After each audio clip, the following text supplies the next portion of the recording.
Hey, what's going on, everybody? Hey, when you wake up in the middle of the night in November, you got this, your phone go off and you got this big Christmas present on there. You gotta wake up and do a video. See, for everyone out there, no one's mad at you for voting for Joe Biden. No one's mad at you for anything.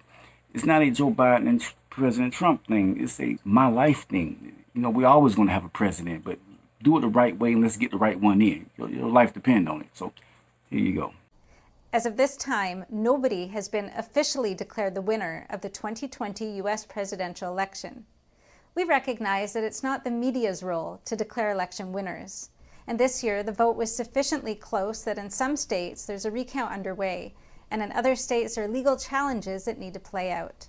Therefore, NTD has decided that the most responsible approach is to wait until all results are certified and legal challenges resolved before we announce a winner. The U.S. 2020 election remains far from over. That's with voter fraud allegations, vote counting and recounting, and lawsuits in key battleground states. Some world leaders have nonetheless congratulated Joe Biden on winning. I congratulate Joe Biden from the bottom of my heart on his election as the 46th President of the United States of America. But I join with other nations' leaders around the world in congratulating President-elect Joe Biden. But one major player is missing here, China. Chinese officials have tread cautiously on the subject of election results. We note that Mr. Biden has declared victory. We understand that the result of the U.S. presidential election will be determined following U.S. laws and procedures. China affairs commentator Tang Jingyuan said one reason is that the Chinese regime is trying to avoid provoking President Trump. Even if Biden is elected, Trump still has 2 months left in office. Then in these 2 months, Trump could very likely take many extremely harsh actions against the CCP, which will be even more disadvantageous for them. So far, the Trump administration has taken unprecedented measures to challenge China on trade. It has also punished the regime for its suppression of Hong Kong and the Uyghur ethnic group in Xinjiang, as well as its claims to the South China Sea and its espionage operations in the U.S. Another concern for the Communist Party comes with the recent news on Joe Biden's son Hunter and his business dealings with the Chinese oil company. The company has been linked to Chinese intelligence and military agencies. One of Hunter's former business partners alleges that Joe Biden is aware of the dealings. I've heard Joe Biden say that he's never discussed business with Hunter. That is false. I have firsthand knowledge about this because I directly dealt with the Biden family, including Joe Biden. The Biden campaign has repeatedly denied the allegations. If Biden indeed becomes president, his potential ties with China could become a topic that Republican lawmakers will snatch at and keep pursuing. Under this situation, the Chinese Communist Party has the motivation to downplay any relations with Biden. But despite Beijing's silence, some Chinese state media have shown signs of relief. Global Times newspaper states that Biden's potential win could bring breathing room for U.S.-China relations, and that Biden entering the White House will be an opportunity to rebuild mutual trust between the U.S. and the Chinese Communist regime. Let's see how Joe Biden really feel about China, okay? Hey, these are his words. To say China is ripping off the United States. President Obama made similar complaints. Some have said Trump's stance is a good one to counter China's influence. Would you keep the tariffs? No, hey, look, who said Trump's idea is a good one? Who said Trump's idea is a good one? Who said what?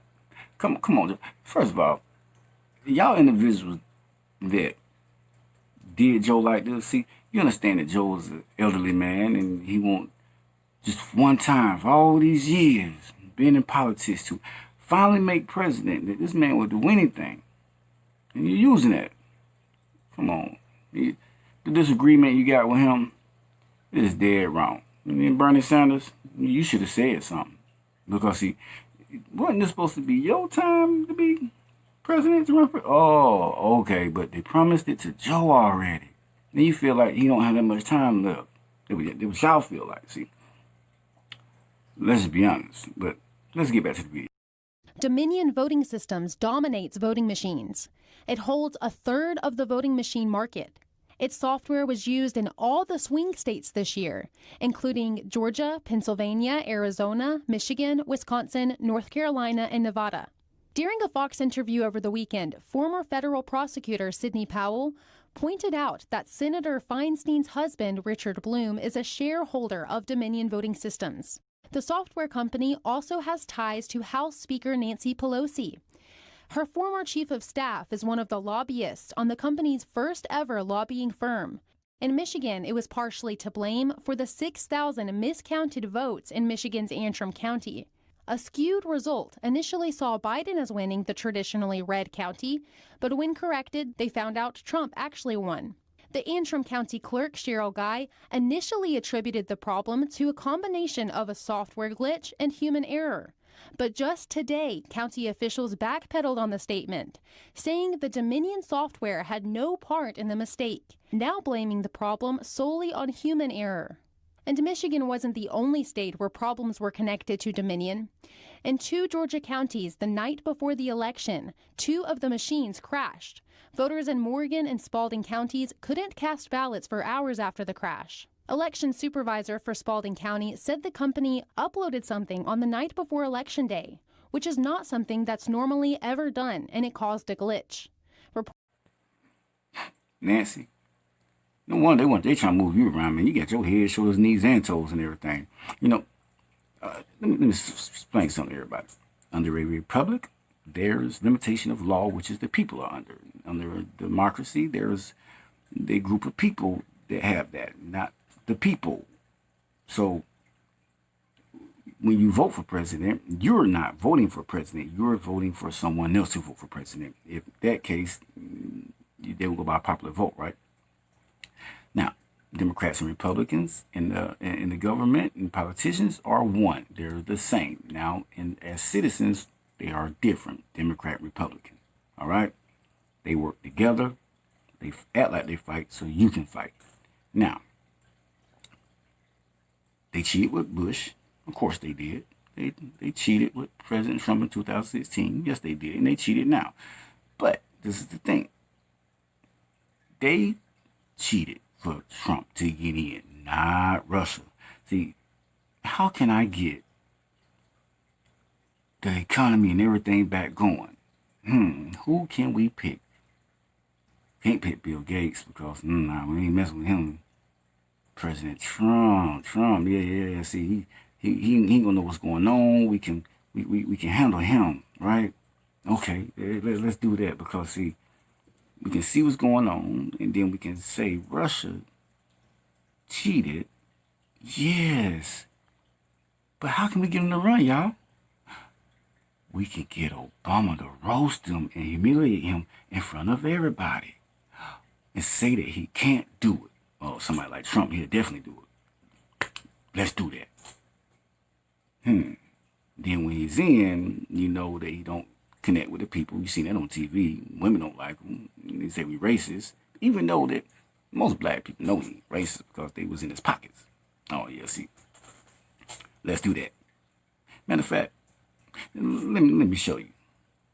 In 2011, Italy and Greece elected new prime ministers who had specific expertise in economics and finance. They made the hard decisions and budget cuts that were necessary at that time. But since those decisions were unpopular, the Greek and Italian technocrats were ousted once their terms were up. In theory, technocracy works because technical experts can use their knowledge to address a direct problem without getting bogged down in the surrounding politics. However, according to analysts, many technocrats lack real-world insight into the lives of the general population. Additionally, by not playing into politics, technocrats lose out on political favors and a broader understanding of a complicated situation. Our career politicians who have long been involved in the mainstream political sphere tend to have more rounded success in long-term leadership. Yep, sound like Trump. Yep, sounds just like President Trump. Now, didn't we have another coup that just happened? I think we did. You know what? Let's go check it out. CBS News foreign correspondent of several has condemned a military coup in Mali and called for the immediate. The UN has condemned a military coup in Mali and called for the immediate release of several of the African nation's top-ranking officials. On Tuesday, the opposition's military arrested ousted President Ibrahim Boubacar Keïta. Mr. Keïta announced his resignation in an effort to avoid bloodshed on his country's soil. The soldiers claim to belong to the National Committee for the Salvation of the People and say they acted in order to prevent Mali from falling into further chaos. But global leaders fear this latest government overthrow could open a power vacuum in the country, which has been plagued by violence for years. You can't make this stuff up because the same sense they talking about a coup. You got Joe Biden face on the screen. I'm just saying, y'all seen it for yourself. You know, for those of you that still don't believe it, I mean, I can show you more, but just not right now because it's late. I just had to put this out here. Listen, y'all. Watch my videos, share these videos. I don't do this for likes and views. I want to do this to save this country, to save my family, save your family. You know, to any site that I post this video on, I have the freedom of press, and if this video get taken down by any employee, owner, or algorithm, I will take on legal action for violating my rights. So until then, subscribe, share, like, do all that. I love y'all.